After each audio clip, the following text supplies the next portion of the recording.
आप सभी को राम राम। मॉनसून सत्र शुरू होने वाला है 20 जुलाई से 13 अगस्त और प्रधानमंत्री नरेंद्र मोदी अब लग रहा है कि मॉनसून सत्र के बाद ही मंत्रिमंडल का विस्तार करेगा। हालांकि मैं बार बार कहता हूं कि देखिए, मोदी युग में कुछ भी अनुमान लगाने की आवश्यकता नहीं है और ऐसा नहीं है कि पूछताछ नहीं होती है, ऐसा नहीं कि सलाह मशविरा नहीं होता है, लेकिन निर्णय जब लिया जाता है तो उसको बहुत सार्वजनिक नहीं किया जाता है और इसलिए पत्रकारों को, नेताओं को, किसी को भी इसकी जानकारी कम मिल पाती है कि क्या होने वाला है। अब यूपी की सूची ही आप देखिए, हालांकि उत्तर प्रदेश का जो पदाधिकारियों का चयन है वो बहुत अच्छा नहीं रहा, कुछ थोड़ा बहुत उसमें अच्छे रहे हैं, लेकिन बहुत अच्छा चयन नहीं रहा है जैसा होना चाहिए। लेकिन वो भी लोगों को मुश्किल से पता लगा और अब नितिन नवीन की जो टीम आएगी अध्यक्ष के तौर पर, उनकी टीम, तो उसका भी अनुमान नहीं है। हालांकि कहा जा रहा है कि वो पूरे घर के बदल डाले जाएंगे, बड़ा हर तरह का समीकरण बिठाया जाएगा। तो बीजेपी अपना उस काम करती है। नितिन नवीन अभी लखनऊ में है और लखनऊ में बाकायदा जिसको कहते हैं कि उसको कार्ड डिप्लोमेसी कहा जा रहा है। जैसे मोदी जी विदेशी जो नेता होते हैं, राष्ट्राध्यक्ष होते हैं दूसरे देशों के, उनके साथ कार में घूमते हैं, तो ऐसे ही नितिन नवीन, पंकज चौधरी और योगी आदित्यनाथ। तो पंकज चौधरी आगे बैठे और नितिन नवीन और योगी आदित्यनाथ पीछे की सीट पर बैठे, तो एक साथ गए, तो ये अच्छा है। हालांकि जितनी भीड़ वगैरह या जितनी बड़ी तैयारी थी उस लिहाज से कहते हैं भीड़ वगैरह कम आई। तो अब ये भी सही है, जो पदाधिकारी चुने गए हैं उनमें से बहुत कम हैं जो ऐसे जनाधार वाले हों, क्षमता वाले हों, जो लोगों को ला सकते हैं। कम लोग हैं उसमें, तो ये भी एक हो सकता है और मतलब इसके कई कारण हो सकते हैं, उस पर मैं नहीं जाऊंगा। लेकिन मॉनसून सत्र को लेकर भारतीय जनता पार्टी की तैयारी क्या है? तो लोग कह रहे हैं कि दो बिल, एक बिल है जो डिलिमिटेशन वाला, परिसीमन वाला, जो सभी राज्यों की 50% सीटें बढ़ाने वाला। दूसरा बिल है कौन सा? वही वाला, प्रधानमंत्री से लेकर कोई भी अगर जेल गया तो उसको अपना पद त्यागना होगा। अब इस नियम के खिलाफ पता नहीं क्यों हम लोग, अरे भाई, अगर मान लीजिए किसी को ऐसे पद त्यागना पड़ा, पहले तो इतना आसान नहीं होगा, पद त्यागना पड़ा तो फिर वो आ जाएगा अगर नेता ठीक ठाक। लेकिन वो शायद लोगों को डर है कि जो हमने किया है उसका खामियाजा भुगतना पड़ जाएगा, हमारी सत्ता चली जाएगी। अब राजस्थान थे प्रधानमंत्री नरेंद्र मोदी मॉनसून सत्र के पहले, मॉनसून सत्र के पहले वो थे वहां राजस्थान में, और इसको कहते हैं ना कि जो विकास की परियोजनाएं हैं और प्रधानमंत्री नरेंद्र मोदी जो विकसित भारत की बात करते हैं, तो दिखता है कि ये होने वाला है, इसमें कोई भ्रम नहीं दिखता है। जोधपुर का नया हवाई अड्डा और ये जो HPCL की refinery, HPCL refinery, Rajasthan refinery limited, वो HRRL बन गई। अब ये ज्योतिरादित्य सिंधिया जी ने एक पोस्ट की है, कल का दिन हमारे ग्वालियर चंबल के इतिहास में स्वर्णिम अक्षरों में लिखा जाएगा। कल 5 जुलाई को आदरणीय प्रधानमंत्री श्री नरेंद्र मोदी जी के आत्मनिर्भर और सामर्थ्यवान भारत के विजन को मजबूत करते हुए लोकप्रिय मुख्यमंत्री डॉक्टर मोहन यादव जी की गरिमा में उपस्थिति में हम शिवपुरी में अडानी डिफेंस के रक्षा संयंत्र का शिलान्यास करने वाले हैं।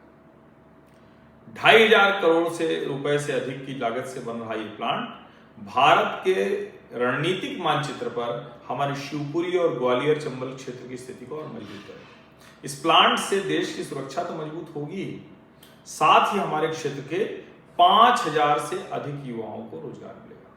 तो अडानी डिफेंस एंड एरोस्पेशल इसे बनाएगा और सोचिए ग्वालियर चंबल में, जाहिर है जब ग्वालियर चंबल की बात करते हैं तो वो इलाका जहाँ इसकी बड़ी ज़रूरत है, और इसमें तो कोई कहने की बात नहीं कि अगर ऐसी जगहों पर इंडस्ट्री आती है, उस क्षेत्र में काम आता है, तो फिर वहाँ जो नाराज़गी होती है, जो मुश्किल होती है, वो सब थोड़ी कम होती जाती है। तो अब इसमें कोई भ्रम नहीं है कि वो आपको दिख रहा है। दूसरा, जोधपुर में जो एयरपोर्ट बन रहा है जरा इसको समझिए। तो बड़ा सुंदर ये बनाया हुआ है, मैंने वहीं इसका इसी को उठा लेते हैं। जोधपुर है भी बड़ा सुंदर, नीले नीले सब दिखता है, किला ये दिख रहा है, उसके अलावा नीले नीले सब दिखता है। नई टर्मिनल बिल्डिंग बनी है जोधपुर हवाई अड्डे की। अब सोचिए जरा, राजस्थान की जो शाही संस्कृति है, राजसी संस्कृति है, उसको साथ में लेकर इसको बनाया गया और बड़ा शानदार ये हवाई अड्डा है।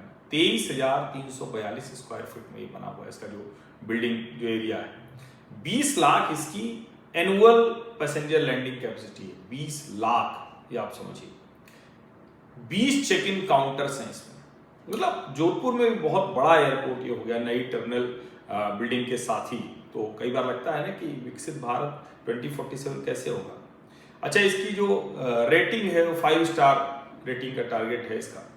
480 करोड़ इस परियोजना की लागत है। 2,500 करोड़ अडानी डिफेंस वाला वहां मैं बता रहा था। और जितनी मॉडर्न एमिनिटीज हैं वर्ल्ड क्लास, वो सब यहाँ आपको मिलेगी। तो जोधपुर का ये नवा है हवाई अड्डा बनकर तैयार है और विजन वही उड़ान वाला। एक तो ये, और दूसरा जो आप ये चमकती हुई रिफाइनरी देख रहे हैं, ये HPCL की रिफाइनरी है। आप देखिए चमकते हुए, क्या शानदार लग रहा है कि जैसे खाड़ी के देशों में हम पहुंच गए हों। इसकी बाउंड्री वॉल कितनी बड़ी है पता है? जो हिंदुस्तान पेट्रोलियम की जो राजस्थान रिफाइनरी है, 29 किलोमीटर की इसकी बाउंड्री वॉल है। 130 किलोमीटर इसके इंटरनल रोड्स हैं, जो इतना बड़ा रिफाइनरी है। 110 किलोमीटर के ड्रेन्स है यहाँ। 35 इसमें सब स्टेशन बने हुए हैं। मतलब कमाल ही है। और यही जो पचपदरा की रिफाइनरी थी, इसी में कुछ गड़बड़ हो गई थी, आग लग गई थी, और सब दुनिया भर में 8-9 ऐसी रिफाइनरीज में हुआ। अभी प्रधानमंत्री नरेंद्र मोदी कल जब बोल रहे थे तो उन्होंने कहा कि अमेरिका में पिछले 50 वर्षों में एक भी नई रिफाइनरी नहीं हुई। यूरोप का प्रोडक्शन आउटपुट घट रहा है और हमारा बढ़ता चला जा रहा है। हम टॉप रिफाइनिंग कंपनी में हो जा रहे हैं। वहां जो रिफाइनिंग लग भी रही है वो रिलायंस लगाने जा रहा है। तो इसलिए जानना जरूरी। और कई बार जब हम सुनते हैं ना, अडानी डिफेंस का काम यहाँ कानपुर के पास ये जो बुंदेलखंड डिफेंस कॉरिडोर है उसमें बहुत कुछ है, और ये शिवपुरी में बन रहा है। अब ये समझिए, ये जो हिंदुस्तान पेट्रोलियम रिफाइनरी है, राजस्थान रिफाइनरी, 0 लिक्विड डिस्चार्ज है। कोई भी लिक्विड वेस्ट जो है वो बाउंड्री वॉल के बाहर नहीं जाएगा। बहुत कमाल की बात है, क्योंकि जब रिफाइनिंग होती है तो उससे जो वेस्ट निकलेगा बड़ा नुकसान भी होता है। कल को आएगा, जमीन खराब हो गई, फसल खराब हो गई, लोगों में उसका विकार आ गया। 0 लिक्विड डिस्चार्ज है।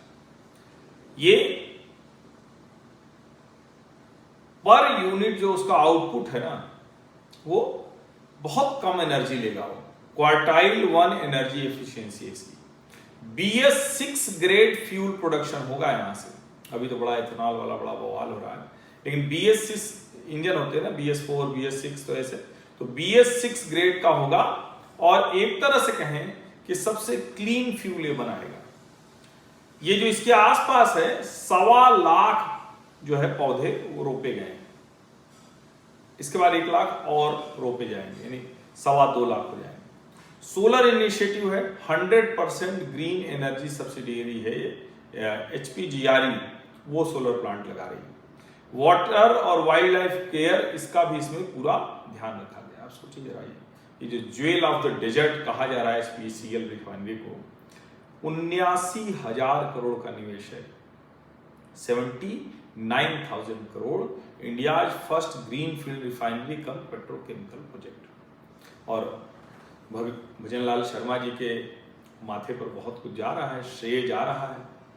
भजन लाल शर्मा जी वो एक तरह से कहें कि किस्मत में उनको इस वक्त बैठाया हुआ है कि ये सारी चीजें हो रही। 9 मिलियन मीट्रिक टन पर एनम यहां से निकलेगा। पेट्रोल, डीजल, पॉलीमर, ये सब यहां से निकलेगा।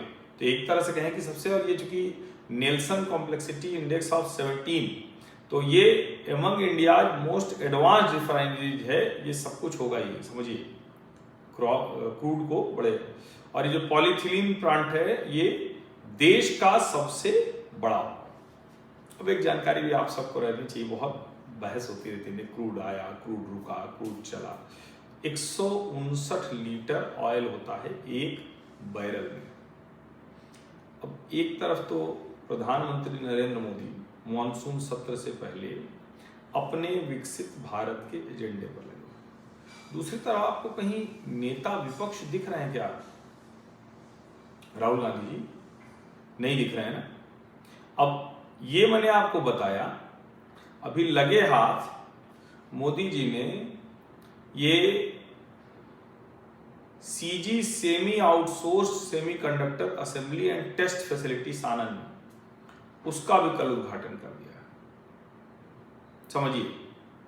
और इसीलिए मैं कह रहा हूं कि जो एक तरफ तो Narendra Modi semiconductor, AI revolution इस सब में लगे हुए, और दूसरी तरफ राहुल गांधी मुद्दों पर भी सदन में सरकार को घेरने का काम नहीं कर पा रहे। और कमाल की बात यह है कि 20 तारीख से मॉनसून सत्र है, राहुल जी की विपक्ष के नेता के तौर पर बात हुई कि अब क्या हो सकता है कि मेरी बातचीत के बाद वो बात करें, समझिए। अब नरेंद्र मोदी कह रहे हैं कि सेमीकंडक्टर इलेक्ट्रॉनिक्स क्रांति का नेक्स्ट स्टेप है, इसलिए हम मोबाइल और इलेक्ट्रॉनिक्स के साथ साथ इस पूरी दुनिया को चलाने वाली चिप्स का भी निर्माण करेंगे। साणंद में शुरू हुआ सीजी सेमी का प्लांट टेक्नोलॉजी, भरोसे और साझेदारी का सर, वो उसी की बात कर रहे हैं। अब इसी में उन्होंने कहा कि देख रहा है विनोद, अब ये जो उन्होंने विनोद को कह के दिखाया है, ये दरअसल बताया है उन्होंने किसको?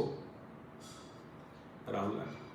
अच्छा, कल जब वो गए थे तो राजस्थान के 54,000 युवाओं को सरकारी नौकरी का वो भी दिया, नियुक्ति पत्र। तो क्या है कि बहुत सी चीजें चेंज हुई हैं, ठीक हुई हैं, लेकिन चूंकि लगातार सब कुछ चलता रहता है, तो ये बालोतरा का जो पहला greenfield integrated refinery cum petrochemical complex है, इसी के साथ उन्होंने जयपुर के मेट्रो के फेज 2 का शिलान्यास भी किया। ये विकसित भारत का सब कुछ है। और उधर क्या कर रहे हैं राहुल जी? खोजिए जरा, कहाँ है पता करिए, मिल जाए तो बताइए। राहुल जी अपने में मस्त है। आप सभी का बहुत बहुत धन्यवाद। सब्सक्राइब अवश्य कर लीजिए, नोटिफिकेशन वाली घंटी दबा लीजिए, लाइक का बटन दबा लीजिए, अधिक से अधिक लोगों तक इस वीडियो को पहुंचा दीजिए। धन्यवाद।